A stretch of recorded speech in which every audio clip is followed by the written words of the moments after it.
Bobby is here. Hi, everybody. Right as I pressed record, Bobby started coming out and he was like, "Oh, I'm so sorry." Not that it's a big deal if Bobby walks behind the scenes. He's here all the time. Okay, so welcome to Confessions of a Dog Trainer. This episode, I really wanted to dive into my current board and train June's schedule because when she came in, she had some pretty serious kennel anxiety. And one, I want to talk about how the e-collar has been so helpful, a specific exercise that I've done where I learned it, and her routines with involving the kennel and how it has completely transformed her anxiety from super anxious to going into the kennel and laying down. So my hope is that this can be helpful for any of you who are struggling with reactivity and kind of connect the dots between your dog's anxiety and how in the world can e-collar training help. So that is what this episode is about. So let's start with, as always, a little ode to my dad, Joe Gaskell, as he always, whenever I would do videos with him, which he loved, I'll have to post one to Instagram or something. But UOG, is that someone in our backyard? Oh, the pool guy. OG walking dog people.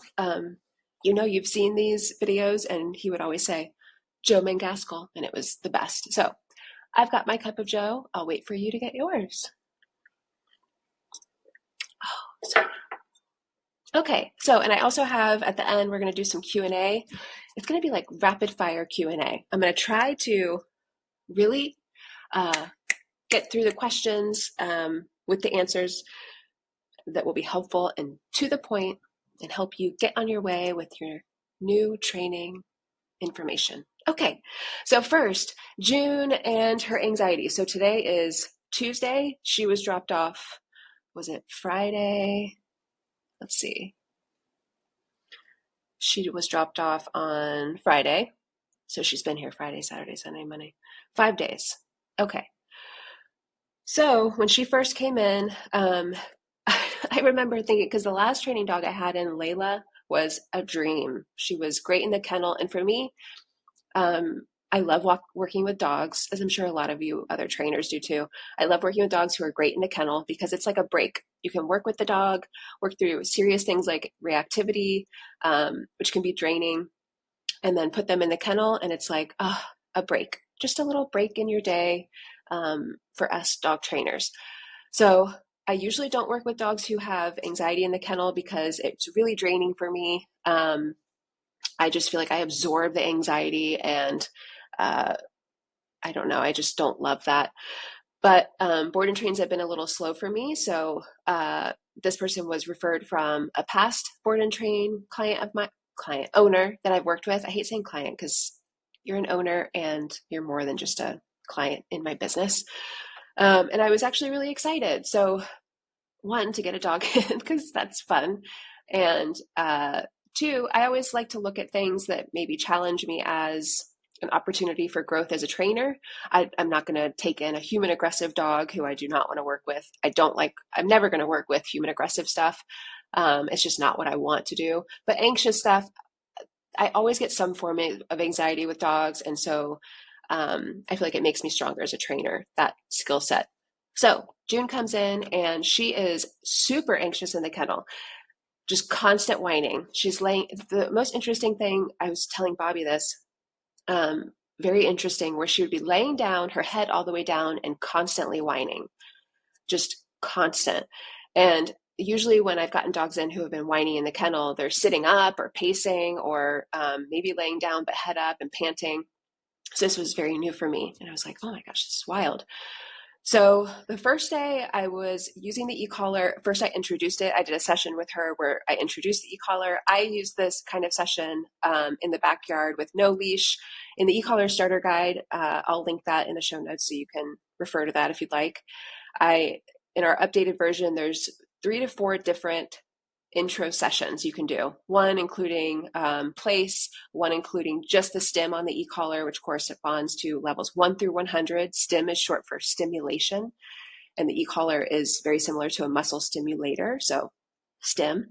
One with leash, one without, one with tone, one without tone.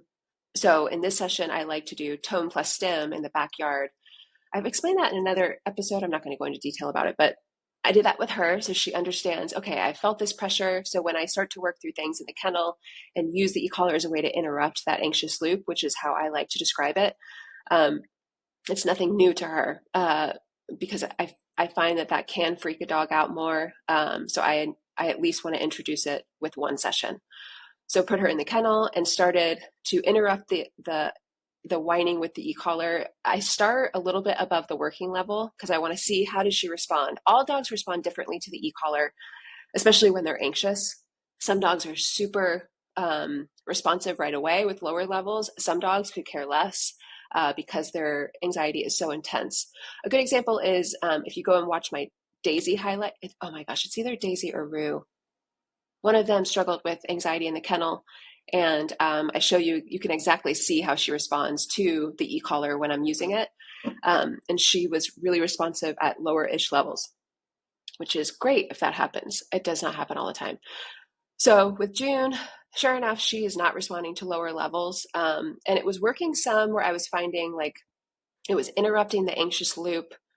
Because I want you to think of it as interrupting the anxious loop. Now, the reason for this is I find a lot of owners are like, why would I use the e-collar? Isn't that like I'm saying I'm correcting her anxiety? That doesn't seem fair. Where it's more like an interruption in the whining.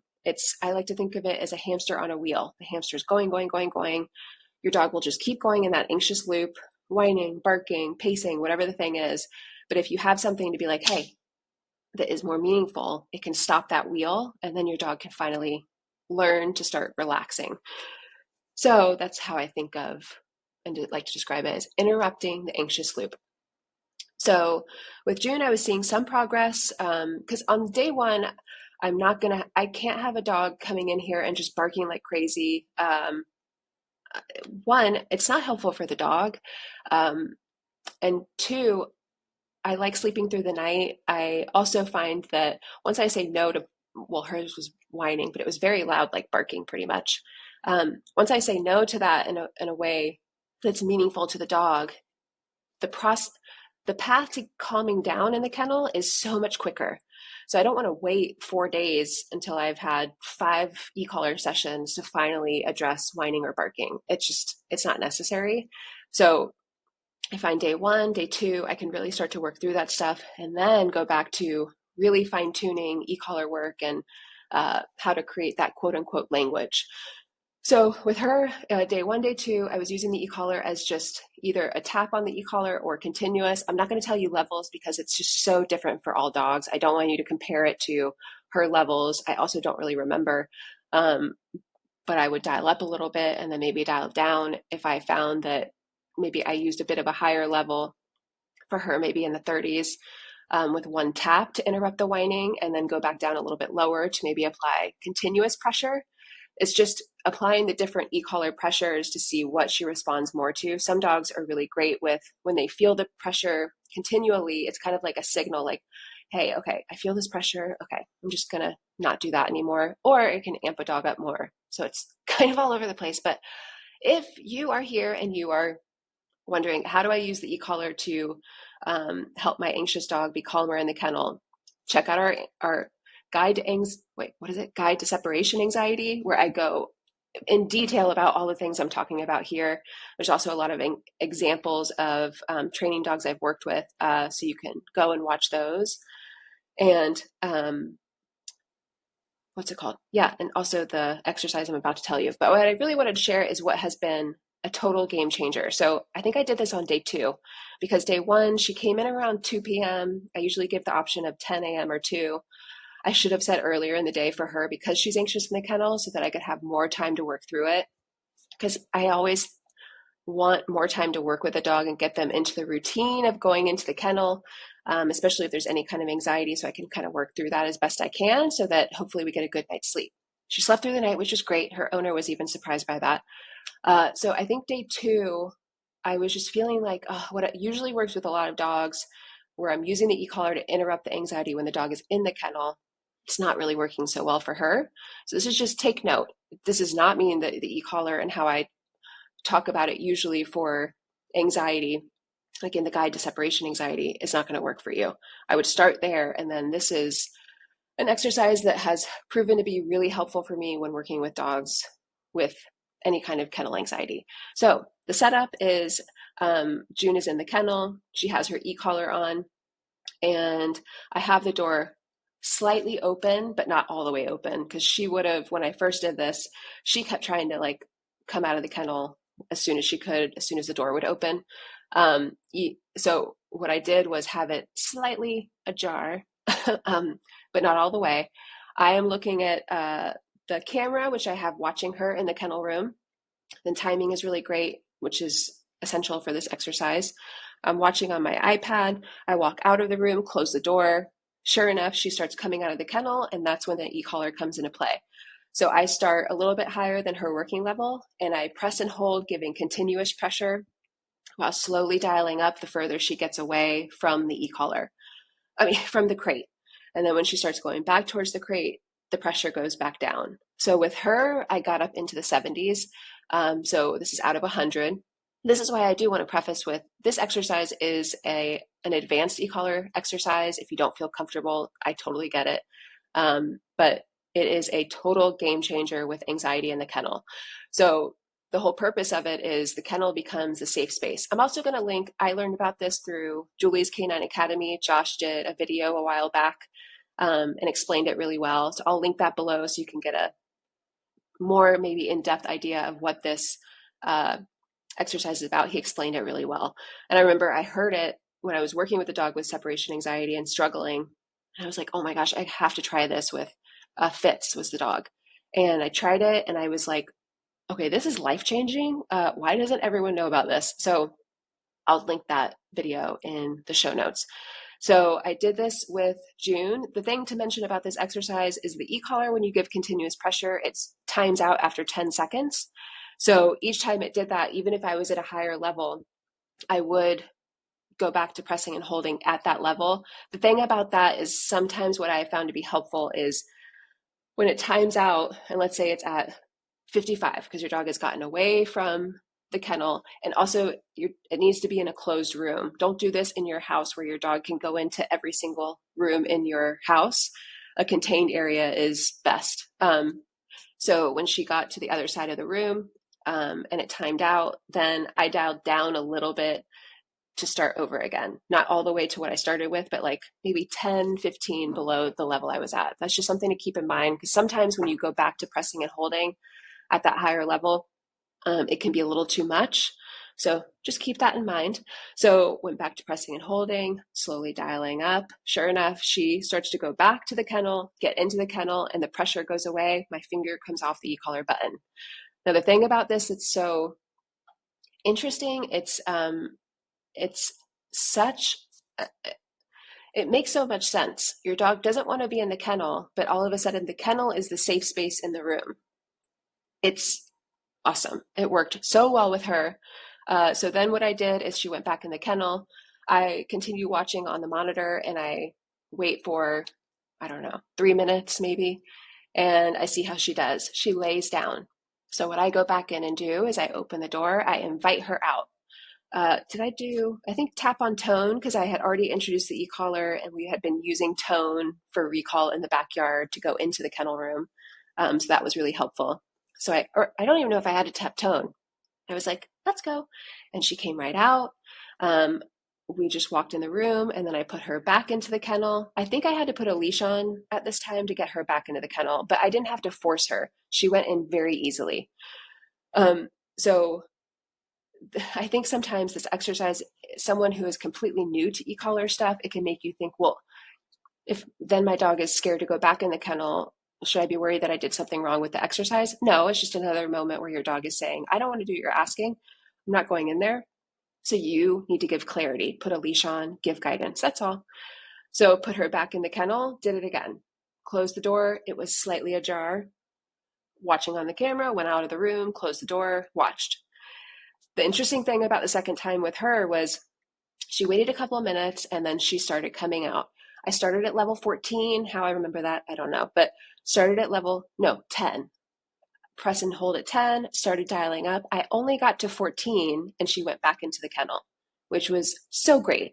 So the first session that I did just a few minutes before, we got up into the 70s because she got further away from the kennel. This time only up to 14. So I think the more you do it, the more sensitive your dog gets to the e-collar pressure and understanding, okay, in the kennel, safe space.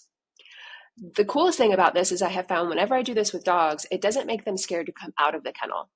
It's more like, okay, the kennel isn't so bad anymore. This is a great space. And you're just reinforcing that you want from your dog to be calm in the kennel. It is a life-changing exercise. So any of you who are just at your wit's end, you've tried everything, you've even tried e-collar stuff, and you're just hitting a wall, this exercise is probably for you. So again, check out that video.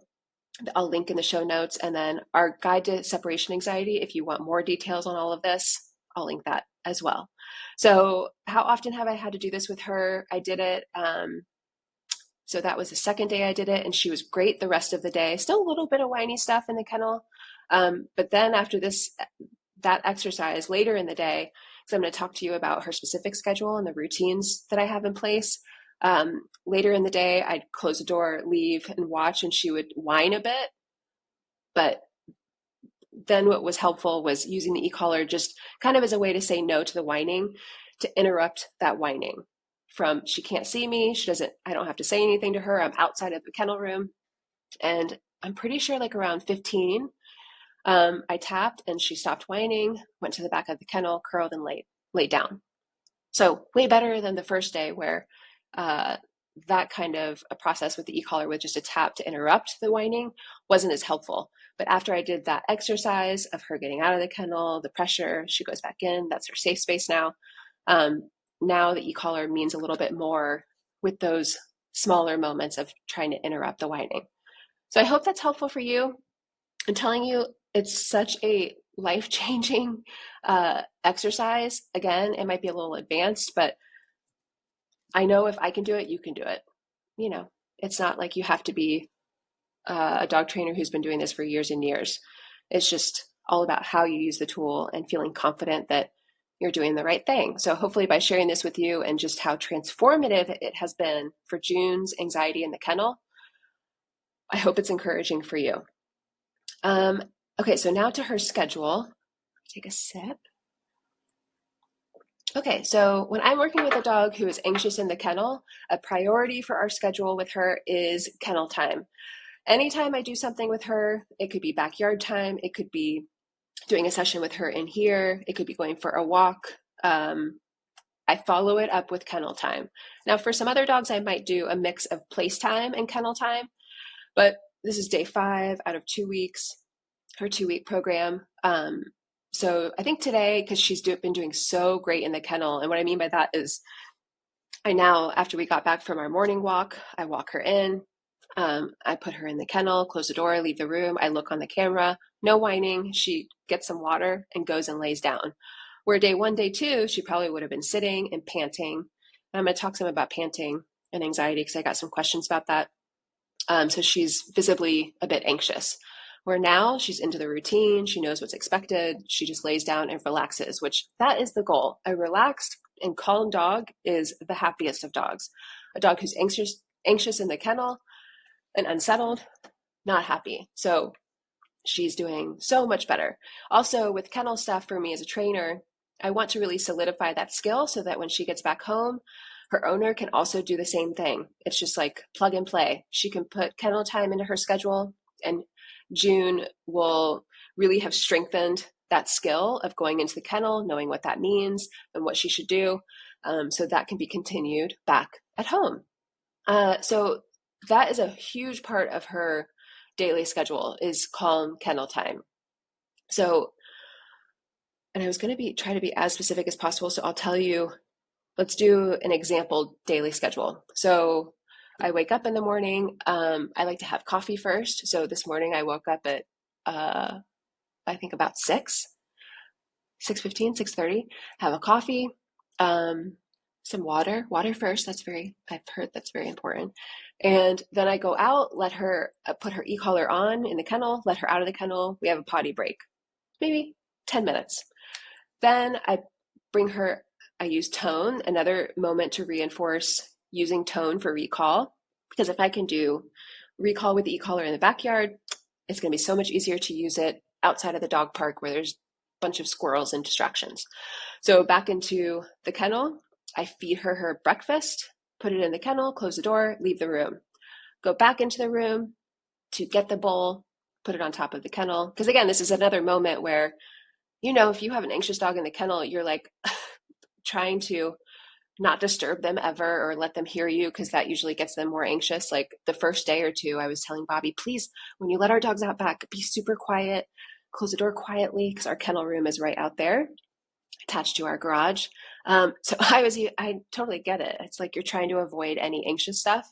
But so for me now, those are moments that I want to address and work through so that we can get closer and closer to her being totally cool in the kennel, no matter if she sees, because her owner's house layout is probably different. Where the kennel is probably different.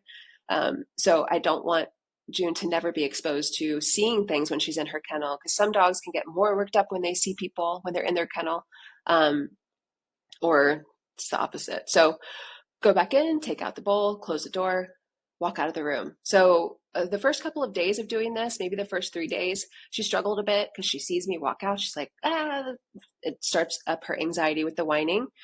So following through with the e-collar. One morning, so I did that kennel exercise, where the door is ajar. I love that word. And then I used the e-collar so that the kennel becomes her safe space. I did that twice in one day. And then I think on the third day, because after mealtime, she struggled a bit. So I did it again. And I haven't had to do it since. So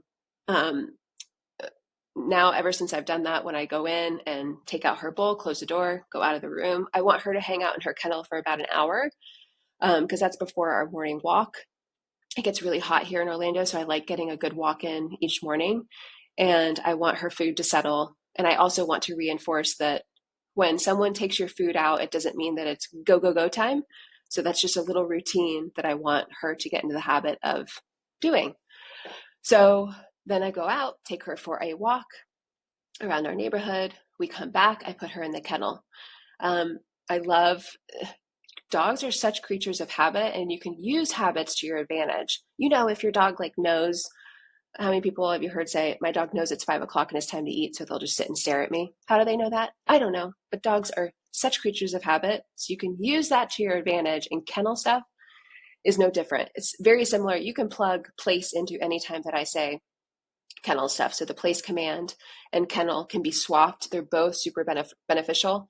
The kennel is great if you want to strengthen kennel behavior, calm stuff in the kennel, and you can't watch your dog. So the kennel is like place with boundaries, clear boundaries, not invisible boundaries like on the place command, because there's I like to say the kennel is like place with walls. I don't know what I say, but you know what I mean. Okay, so post-walk kennel time.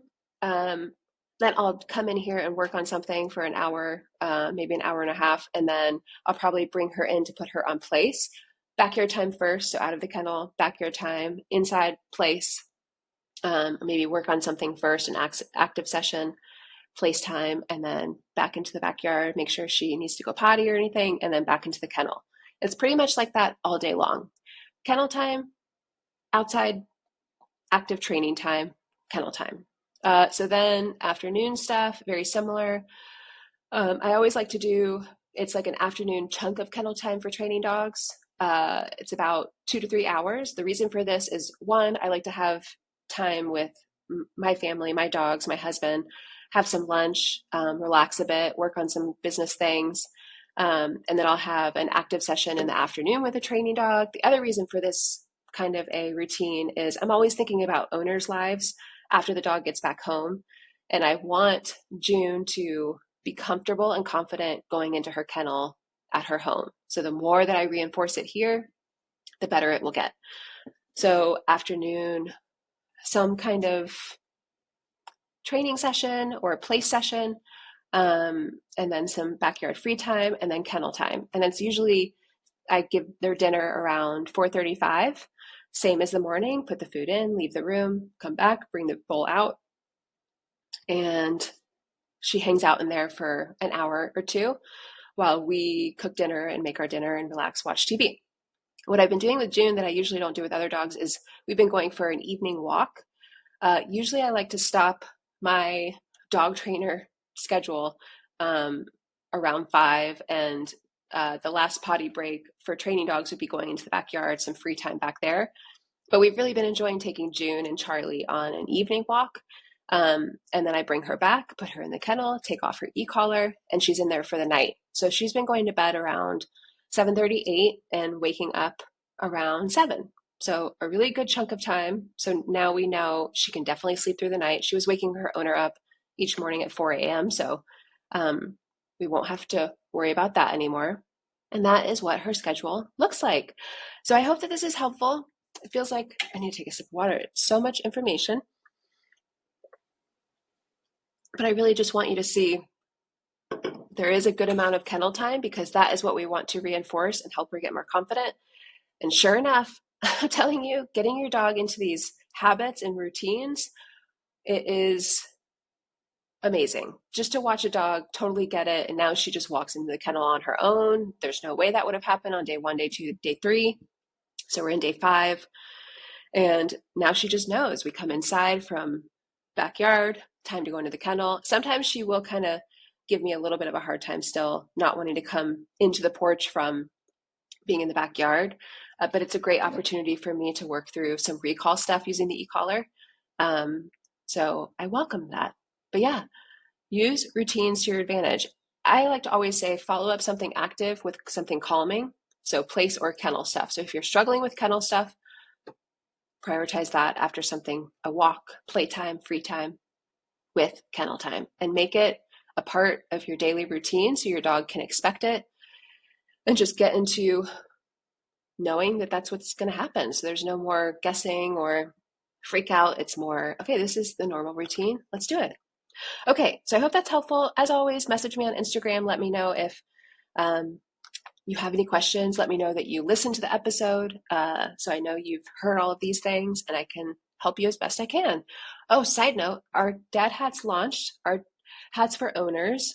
I'm going to put that link in the bio. There's some really cool hats in there that I'm super excited about. Some with cute little e-collars, if you can see in my video. And I really just want, I don't know, this is kind of like a little passion project of mine. One, they have a bit more meaning to them now that my dad's passed away, and dad hats, I don't know, it just feels kind of meant to be. And the sayings, I want this stuff to feel, I know this can be really challenging sometimes, working through reactivity, anxiety. E-collar training is not always the easiest. And I just wanted us to have these little moments of cute stuff. Dog mom with an e-collar. Super cute. There's another one, empowered, which I love, with a little e-collar. But anyway, those are now live. Okay, so a little rapid fire Q&A. I'm going to try to do these quick, and I hope that it's helpful. How do I know, what is it? How do I know if excessive panting is anxiety or not?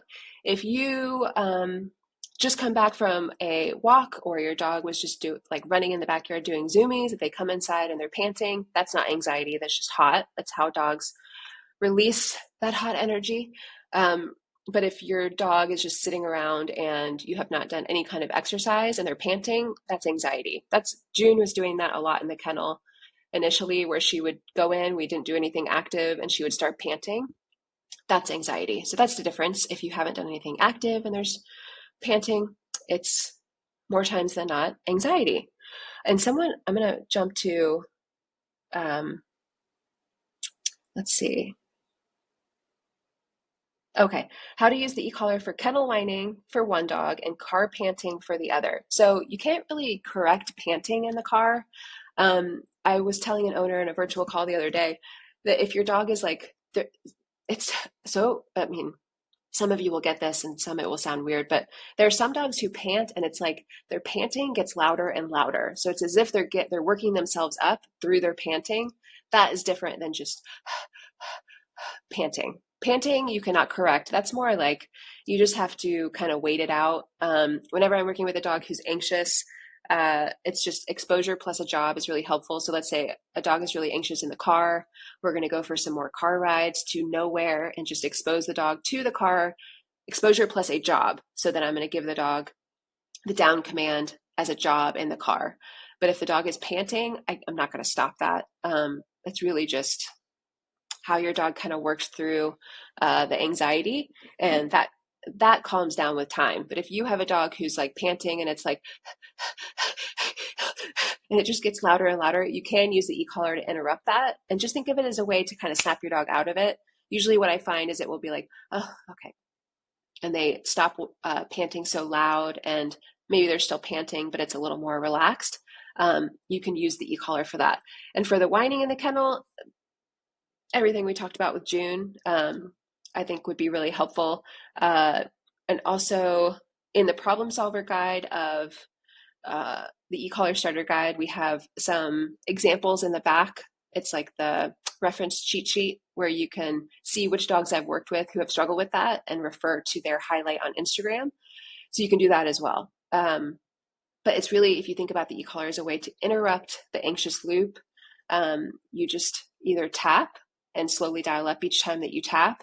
A good one to watch, go watch the Willow highlight. I show you how I interrupt whining when she's on place, and it's very similar to kennel work. Or Daisy in the kennel, go watch her highlight. I'm pretty sure it's either Daisy or Rue, so I apologize. They're both little mini golden doodles. Licks and jumps like crazy when she sees our human friends. How to use the e-collar for this. So I would correct for the jumping and then give the job of place. So you can use the e-collar to say no to the jumping. We cover that in the problem solver guide, so please take a look at that. That is the bonus section in our e-collar starter guide. So you would correct for the jumping and then give your dog the job of place. So it would go correct for jumping, recall. I would use tap tap on tone or have a leash on to guide over to place, and then have your dog hang out on place. The thing about this, practice place daily. Don't only ask for place time from your dog when there's guests over. That is just going to be super chaotic. But you can definitely use the e-collar to address that. It's just all about saying no to things you don't want your dog to do. So your dog goes to jump and you correct with the e-collar. So to get a more detailed version of that, check out the problem solver in the e-collar starter guide. Anxiety arriving at vet and won't get out of the car, expressing anal glands. Whew. Okay, so for something like this, I always like to practice the skills that would be most helpful for a situation like that. So with going to the vet, dogs don't know when they're going to the vet, but they might know if you only go in the car because you're going to the vet, then the car rides might equal lots of anxiety. So what I would do is practice car manners. So I would have your dog get in and out of the car, practice that. Have your dog get in the car and lay down and maybe just drive up and down your street and then back to your house. But practicing those skills where the car doesn't only lead to the vet, I think would be really helpful. That's what I would do. I would just start practicing those skills, exposure plus a job. So exposure to car rides plus a job. The down command in the car would be super, super helpful. Excuse me. And then just prioritize working on that at least once a day. It could be 5 minutes, it could be 10 minutes, it doesn't have to be this long, crazy thing. It could be where you just sit in the car and maybe you don't even move in the car. Whatever you think would help your dog or benefit your dog the most. Some dogs just sitting in the car and turning it on is a big trigger. So exposing your dog to that in your driveway and not going anywhere would be a great stepping stone. And then you can slowly go to moving back and forth in your driveway. Sometimes even just going into drive, when you click the thing or whatever, and your dog hears it and they're like, or when you unbuckle your seatbelt and the dog pops up and they get super anxious because they think they're getting out to go somewhere. So practicing that and maybe unbuckling, maybe that's all the session would look like. Your dog is in a down in the back seat. You unbuckle your seatbelt, just the sound alone, and then hold your dog accountable for down. So that would mean follow through with the e-collar to say no to popping up from a down. Click the seatbelt back in. So that kind of a thing. So that's where I would start. Feel free to message me if you've done all of these things and you're hitting a wall, but that is what I would recommend. Okay. My pup chewed up her bedding and figured out how to open her crate when training. Tips, a kennel session protocol. So 1, take out the bedding from your dog's kennel. Sounds like your dog can't handle having the bedding in there. I know that is such a bummer. We want our dogs to be cozy. Sometimes it's too tempting for dogs who get worked up in the kennel. Take the bedding out. Okay, we don't have that anymore. Now you need to observe your dog in the kennel and interrupt any anxious stuff with the e-collar. Again, our guide to separation anxiety would be super helpful. We also have this a snippet of how I use the e-collar and the kennel session protocol in the problem solver guide. But the biggest thing is you want to be able to watch your dog in the kennel from a different room so that your dog thinks, okay, my people left, I'm going to do what I usually do. Now you can watch on a camera and say no to things like maybe pawing at the kennel door or biting the kennel door, stuff like that, and saying no to that, so that then when you take away that option, then your dog is left with, well, what else can I do? Nothing. So then they work through, the anxious stuff and hopefully eventually settle. But some dogs, when you just even address something like biting at the door or pawing at the door, sometimes they go and lay down. So you never know. All dogs are so different, but that's where I would start a kennel session protocol.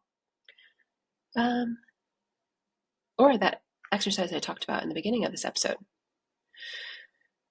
How do you reduce anxiety with the e-collar? Please be specific. So I'm going to link a blog post in the show notes. I think this would be easiest because we're already getting 36 minutes and I want to keep it around there, I guess, where I go into detail about why the e-collar is so helpful and especially for anxiety and helping dogs become much calmer. And so that will be in that blog post. There's a lot of things I need to add to the show notes. I hope I remember. Okay. Our dog freaks out in the kennel, even if we are gone only 30 minutes. He's great if we're at home. So this is separation anxiety to a T. Most dogs do well when their owners are home, not so much when their owners are gone. So you need to set it up where your dog thinks you are leaving, but you can watch on a camera and use the e-collar to say no to any anxious stuff in the kennel. And again, interrupt the anxious loop, say no to barking.